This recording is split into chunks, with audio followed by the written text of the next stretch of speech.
भावस्पर्शी कथांचं अभिवाचन. लेखक आणि अभिवाचक चंद्रकांत निकाडे. आजची कथा वाटणी. त्याचं नाव शिवा होतं, पण सगळे गावकरी शिवा बापू म्हणता म्हणता नुसत्या बापू नावानं हाका मारायला लागले होते. बापू तसा खात्यापित्या घरात जन्माला आलेला, वाढलेला. 6 एकर वडिलोपार्जित जमीन होती. एका तळावर आज्यानं विहीर घडली होती. जिरवणीचा पाऊस झकास झाला तर 4 एकर ऊस आरामात वाढायचा. उरलेल्या 2 एकरात पावसाळी ज्वारी, भात, भुईमूग, मिरची, बांधावर कडधान्य, एखाद्या वाप्यात घराला पुरेल एवढा भाजीपाला पिकायचा. पारूबाई बापूंची कारभारीण. ती बी कष्टाळू. बापूंच्या खांद्याला खांदा लावून शेतात राबत असायची.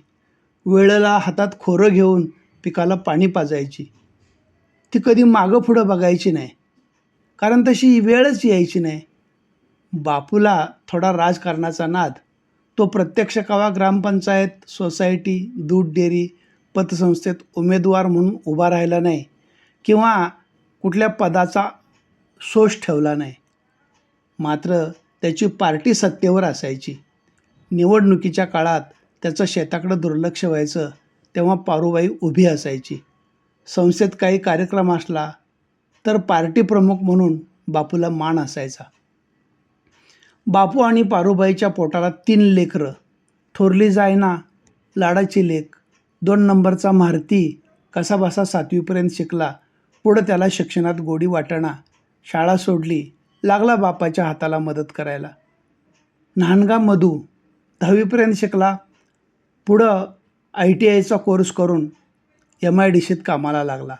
वयात येताच 3ही पोरांची लग्न बापूनं धूमधडाक्यात लावून दिली. त्यांचं बी पोटपाणी पिकलं. पोरं मोठी झाली त्यावेळी बापूनं स्वतः त्यांना वेगळं ठेवलं. वेगळं राहिल्याशिवाय परपंचात वाढ होणार नाही. कचकच धुसफूस बाचाबाची होण्याआधी गोडी गुलाबीनं वेगळं राहिलेलं बरं, म्हणून स्वतः वाटणी करून दिली. 12 खणाचं 3 सोप्याचं घर होतं. जेवणघर आणि मधल्या सोप्यात कच्च्या मातीची भिताडं उभारली. बाहेरचा सोपा मोकळाच ठेवला. उजव्या बाजूला मारुती, डाव्या बाजूला मधू आणि मध्ये आई बापू. दिवाळीनंतर 3 चुली मांडल्या. पहिल्यांदा जरा चुकल्यासारखं वाटलं, पण झाला सराव. एक दिवस बापूनं शेताच्या वाटण्या सांगितल्या.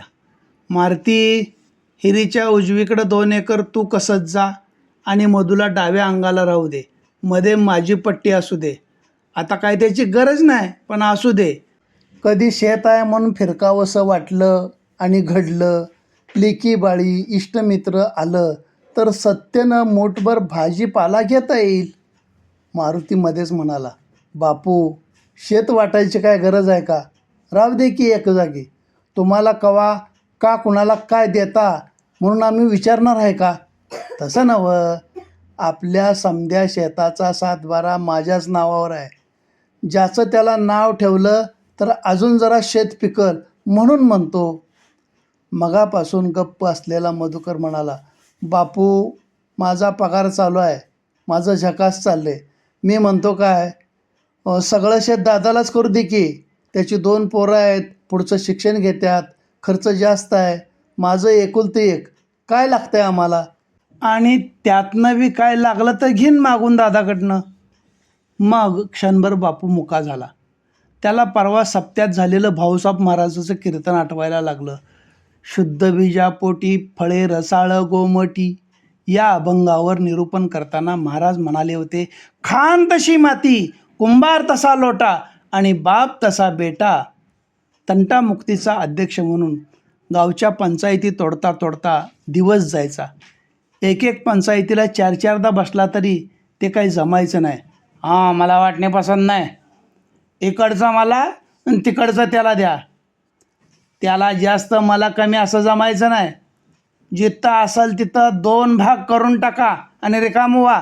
उगा त्याला चांगलं मला वाईट असं करू नका. अशा तक्रारी ऐकाव्या लागायच्या. आपली मुलं मात्र समजून घेतात, एकमेकाचा शब्द ओलांडत नाहीत, म्हणून बापूचं डोळं पाणावलं होतं. दोघांना 2-2 एकर जमीन कसायला दिली स्वतःकडं 2 एकर ठेवून घेतली तरी पोरच शेताचं कष्टपाणी माणसामानसिक असना करून घ्यायची. झकास चाललं होतं. बापूच्या हातांना सवड मिळाली होती. थोरली मुलगी जायनावी खात्यापित्या घरात नांदत होती. तिच्या पोटाला एक मुलगा झाला आणि तिचा नवरा बाजारासनं फटफटीवरनं येताना रस्त्यावरनं ट्रकचा धक्का बसून अपघात झाला. त्यातच बिचारा गेला. सासू सासरे अगोदरच देवाघरी गेलेले. जायनावर संसाराची जबाबदारी पडली. जायना हिकमती, जिद्दीची बाई. तिनं एका पोरावर आपला जन्म काढला. पोराला खूप शिकवलं. पोरगं हुशार होतं. पहिल्या नंबरात पास व्हायचं. 10वीपर्यंत शिकलं. पुढे इंजिनिअरचा कोर्स केला 3 वर्षांचा आणि पुढं बी शिकलं. नाही म्हणायला बापूचा हातभार मोठ्या मोठ्या खर्चाला असायचा. 2 वर्षापूर्वी त्या जायनाच्या पोराला परदेशात नोकरीचा कॉल आला. हे तो जाऊ नका, एकचा एक आहेस असं म्हणायचं कोणाचं धाडस झालं नाही. जायनाही म्हणाली, त्याला कुठं जायचं तिथं जाऊ दे, आपल्या परपंचात सुखी राहू दे. तो गेला परदेशात. लगीन उरकून तिकडंच रमला. मात्र आईला विसरला नव्हता. स्वतः नाही आला तरी महिन्याच्या महिन्याला मनी ऑर्डर पाठवून द्यायचा आईच्या नावानं. 8-15 दिवसांनी पत्र यायचं, आई तू बी इकडंच राहायला ये, असा काहीसा मजकूर असायचा. जायनाला बरं वाटायचं. पण आपली पांढरं सोडून लेकासंगट परदेशात जायचं तिचं धाडस झालं नव्हतं. एकदा मधुकर नुकताच कामावरनं घरी आला. गाडी दारातल्या शेडमध्ये लावली. घरात आला. हातपाय धुवून सोप्यात आला. दादा सोप्यात बसला होता. दादानं विचारलं, मधू आज येळ केलास यायला? दादा, डिसेंबर महिना चालू आहे नवं. वर्षाअखेरची कामं पुरी करायसाठी मालकाने ओव्हरटाईम चालू केला आहे आजपासून. आता ह्यो महिना सपस्तोर दररोज यायला येळच होणार. तोवर शेवंता दूध घेऊन आली. 1 कप दादाला देताना दादा म्हणाला, अगं मी नुकताच चहा घेऊन बसलोय, आता आणि कशाला आणला चहा? घ्या कपभर, दुधानं काय होते?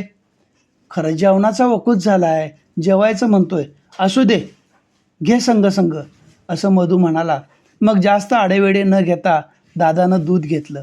मधूनं पण दूध घेतलं. कप न्यायला बायकोला हाक मारली. तोवर बाहेरनं हाक आली, मधू आहे का घरात? हाय, या. आलाय आत्ताच कामावरनं. कोण आहे? दादा म्हणाला, मी दिलीप. दादा, साखर कारखान्याचा चिटबा आहे. तो आत येत येत म्हणाला, या. कशी काय आठवण झाली? मधुकरनं विचारलं. उसाला तोड आली. 2 दिवसात शिरपा तात्याचं वाटा सपल. ते झालं की तुमच्यात गाड्या घालणार. दिलीप, तोड आली खरी, पण वाटाची पंचायत आहे. आधी दादाचं घ्या. बापूची पट्टी रिकामीच आहे, मग आमच्या पट्टीला घाला तोड. तसं बी केलं असतं, पण दादांची नोंद तुमच्या लागणीनंतर 15 दिवसांना आहे. गटावर आलेला नवासाहेब लय खडूस आहे. आधेमध्ये तोड दिल्याची समजलं तर काय खरं नाही. सरळ पाळीपत्रकाप्रमाणेच तोड घ्यायला पाहिजे. आणि गावात काय कागाळी करणारा एखादा असतोच की, उगा अशानं असं केलं म्हणून सांगितल्यावर माझी बिन पाण्याची हजामत नको. बरं बघू, काहीतरी तोडगा काढू. दादाच म्हणाला, उद्या सकाळी मी गटावर जाऊन गाठ घेतो साहेबाची. हां, तसं चालेल. साहेबाच्या कानावर घातलं तर मी नित्रास. बरं, जाऊन आल्यावर सांगा मला. येऊ का मी? अरे आलास तसा चहा तरी घे. नग, आता हे शिरपा तात्यांच्यात जाऊन आलो आहे. घरात जेवूनच जावा म्हणतीत. मी आपला दांडगाव्यानंच आलो आहे. म्हणून दिलीप बाहेर पडला. मधू दुसमाटल्यासारखा बसला होता. त्याच्याकडे बघत दादा म्हणाला, अरे तू काय काळजी करू नका आणि जास्तीचा विचार बी करू नका. बघतो माझं मी गटावर जाऊन. तुझा कामावर. मधूनं मानणंच हो म्हटलं. दोघांच्या स्वयंपाकघरातनं जेवायला बोलावलं तसं दोघंही उठून आपापल्या जेवणघरात गेलं. दुसऱ्या दिवशी दादा गटावर गेला. साहेबाला म्हणाला, साहेब, मी मारुती पाटील, मधुकर पाटलांचा मोठा भाऊ. मधूच्या उसाला तोड आल्या म्हणून आलो आहे. हो का? मग काय अडचण आहे? साहेबाने विचारलं.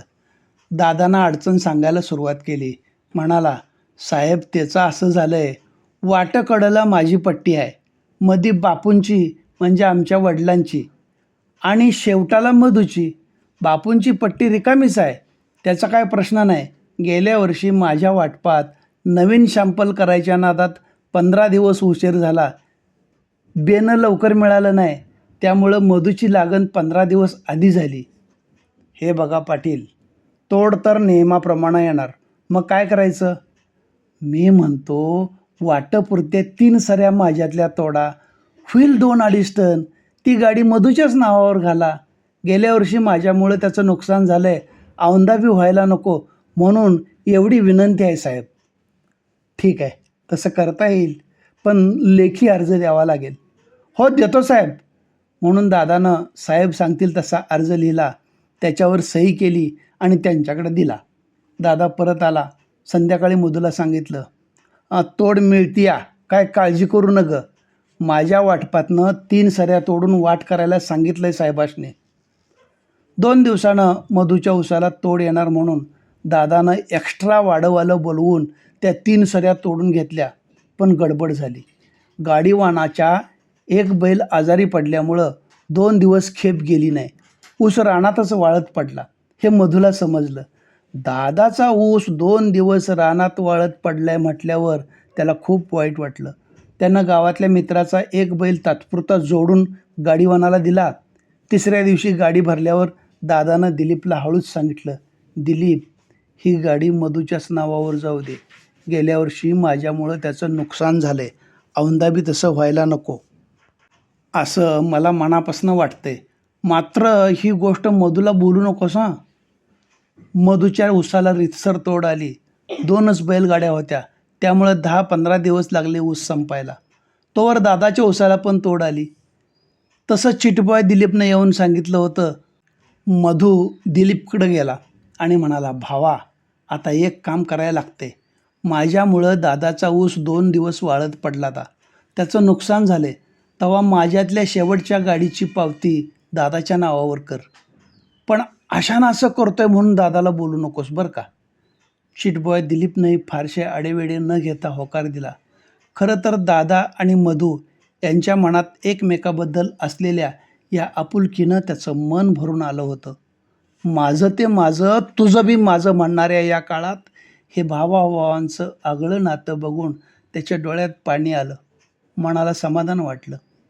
एक दिवस सकाळी सकाळी छातीत कळ आली म्हणेस्तोवर अंगाचा पार घळाटा झाला.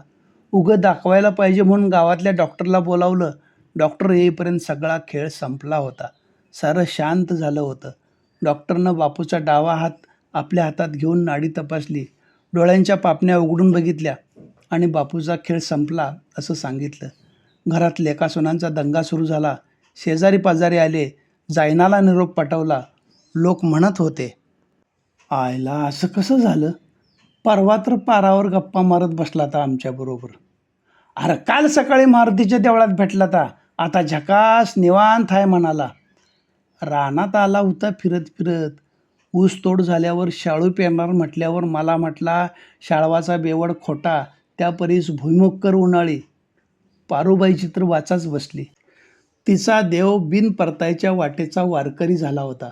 एक वादळ शांत झालं होतं. आता पार्टीचा मोर्चा कोण घेणार? आम्हाला असं नवं तसं नवं म्हणून कोण सांगणार? बापू होता, आम्हाला काळजी नव्हती. भावकी त्याचा सबूत कोण मोडत नव्हतं आणि तो बी कवा कुणासंग दुजाभाव करत नव्हता. विरुद्ध पार्टीच्या लेकराशनी बी आवजावनं बोलवायचा, प्रत्येकाला सबुरीचा सल्ला द्यायचा. पंचायतीत सोसायटीत त्याच्या भ्यानं कवा कुणी वाकडं पाऊल टाकलं नाही. सगळ्यावर भाऊचा धाक होता. संस्थेतल्या प्रत्येक प्रश्नाला त्याच्याकडे उत्तर होतं. गावातला वाद विवाद त्याच्याशिवाय सर्वसामान्य तोडगा कोणालाच सांगता येत नव्हता. म्हणून तर 15 वर्षे बिनविरोध तंटामुक्तीचा अध्यक्ष म्हणून गावात मान दिला होता. आता सगळं संपलं. भावकीला, पार्टीला आणि गावाला पण वाली उरला नाही. मित्रमंडळी, पंचमंडळी जमली. अरे ढाण्या वाघ होता बापू, गुरुमार्गातला माणूस, टाळ मृदंगाच्या गजरात मिरवणूक काढा त्याची. बापूचा जिवलग मित्र पांडुतात्या म्हणाला. तशी मंडळी कामाला लागली. कोणी बैलगाडी जुंपली, कुणी त्या गाडीवर लोखंडी खाट टाकून लाकडी खुर्ची बांधली, कुणी बापूला कापडं घातली, तुरा काढून पटका बांधला, पाठीवर शेमला सोडला, गाडीतल्या खुर्चीवर बसवून जेव्हा त्याचा हात सुतळीच्या तोड्यानं अलगद खुर्चीच्या हाताला बांधलं तेव्हा लांबनं बघणाऱ्याला बापू गेला हे पटलंच नसतं. बापूची गावभर टाळ मृदंगाच्या गजरात मिरवणूक काढली. एक वादळ शांत झालं होतं. साऱ्या गावातनं फिरवून फिरवून मिरवणूक मसणवाट्याकडे गेली. बापूला अग्नी दिला. बापू अनंतात विलीन झाला. रक्षा विसर्जन झालं. 10व्याला खवर झाला. 12व्याला निवद झाला. कुठला अडथळा न आणता सगळ्यांच्या वाटा मोकळ्या करून बापू घराच्या सोप्यातल्या भिंतीवर फोटोत जाऊन बसला, साऱ्या घरादारावर नजर ठेवायला. रात्री पाहुण्यांनी घरच्यांनी भावकीतल्या लोकांनी गोडाधोडाचं जेवण घातलं. दुसऱ्या दिवशी सकाळी मधुकर भावाला म्हणाला, दादा आता कसं गा? अरे कशाचं? ते नवं, सवतं राहिल्यापासून कालवर आई बापू त्यांचं वेगळं राहिलं. नाही म्हटलं तरी आईला बापूचा आधार होता. आता आईला एकटीला ठेवून कसं चालल? मग काय करायचं म्हणतोस? दादानं त्यालाच उलट प्रश्न विचारला. आई बापूच्या रानाच्या वाटणीची कामं आपण करताव, पण यापुढं कसं करायचं? तुझं मत काय आहे? मी म्हणतो वादावादी बाचाबाची धुसफूस व्हायच्या आधी गोडी गुलाबीनं त्या शेताची वाटणी करूया. माझं काय म्हणणं नाही, तू म्हणतोस तसं करूया वाटणी. मग 4 माणसं बोलवू काय? कशाला लागतात माणसं? आपणच ठरवूया की. हाय काय त्यात? अरे वाद वाढवायचा असला तर माणसं लागतात. बरं मग कसं करायचं? कसं म्हणजे काय? ते नवं, रानाचं कसं करायचं? बापूचं शात मध्ये आहे. उजवीकडं माझी वाटणी, डावीकडं तुझी वाटणी. टाक जा पावलं, मधोबन निगडीचा धाळा खाऊन ये, असं म्हणतोस? बरं आईचं काय करायचं? ते आईलाच विचारूया. आईला आणि काय विचारायचं? आपण काय ठरवू त्याच्या बाहेर जात नाही ती. बरं, मंगळसूत्र सोडून आईचं जे काय दागिनं आहेत बाकीचं ते आई आहे तवर आईच घालील. तिच्या माघारी जायनाकाला देऊन टाकू. माझ्या मनात तेच होतं बघ. मग आता काय राहिलं? बाहेरच्या सोप्यात भावाभावांच्या वाटण्या चालल्या होत्या. दोघी जावा आपापल्या खोलीत राहून ऐकत होत्या.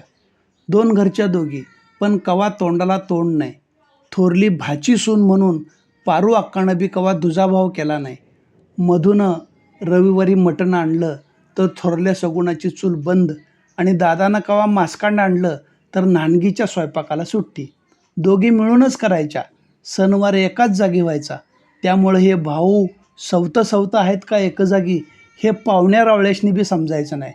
दिवाळीला आणि पाडव्याला मधू घरच्या सगळ्याशनी कापडाचं 2-2 जोड आणायचा. शेतात भाजीपाला घेऊन कवा सगुणा आली तर अगोदर आईच्या स्वयंपाकघरात जायची. आईला काय पाहिजे ते द्यायची. मग नानगीच्या खोलीत जाऊन तुला काय लागतंय ते घे म्हणायची. तिनं भाजीपाला घेतला की उरलेला आपल्या घरात आणायची. शेवंताबी कवा हापापल्यासारखं करायची नाही. 2-4 मुठी जास्तच पाठीत ठेवायची. दादा आता आई माझ्याकडं राहून दे. कुठं एकट्या जीवासाठी चूल पेटवायची तस्ती देतोस तिला? आत्या का म्हणून? मी मोठा भाऊ आहे. तू आधी का मी? आई माझ्याकडं राहू दे. तिला कवा कटाळा येईल तेव्हा बघू, असं दादानं म्हटल्यावर नानगी शेवंत आतूनच म्हणाली, दादासाहेब तुम्ही थोरला आहेसा, तुमचा मान आहे. खरं ना थोरल्यानं नानग्याचा हाट पुरवायचा असतोय नवं, तेव्हा आत्याबाई आमच्याकडं राहू द्यात, नाही म्हणू नका. नानगी बोलतीये म्हटल्यावर थुरली बी उसळली. ते काय नाही, थोरल्याचा मान आणि नानग्याचा हाट बाजूला ठेवा. मी भाची सून आहे, मला पहिला डाव द्या. आत्या आमच्याकडं राहू द्यात. आईच्या वाटणीसाठी दोघी जावांची चाललेली ईर्ष्या बघून दादा मध्येच बोलला, अगं जरा गप राहावा. आम्ही भाऊ आहे तवर तरी आम्हाला विचार करू द्या. मधू म्हणाला, होय दादा म्हणतोय ते खरं आहे, तुम्ही पंचायत करू नका. वहिनी दादा काय म्हणतील तसंच करायचं. दादा म्हणत्यात. बोलता बोलता शेवंता गप झाली. दादा कसं करायचं ते तूच सांग. हे बघ मधू, औंदा आई माझ्याकडं राहू दे. त्याचं कसं आहे, आणि 2 महिन्यानं शालाबाई बाळंतपणाला येईल. कंची येईल कशी येईल सांगता येत नाही. तेव्हा एकाला दोघी असल्यामुळं एकमेकाला धीर मिळेल. आपण कवा घरात असतोय नसतोय ह्यो माझा स्वार्थ आहे. म्हणून समजून घे. दादासाहेब, ह्यो योग सोपामध्ये आमच्या मदघरात पाल चुकली तर तिकडं तुमच्याकडं ऐकू येत्या, तिकडच्या मदघरात उंदीर खुडबुडला तर इकडं ऐकू येत्या.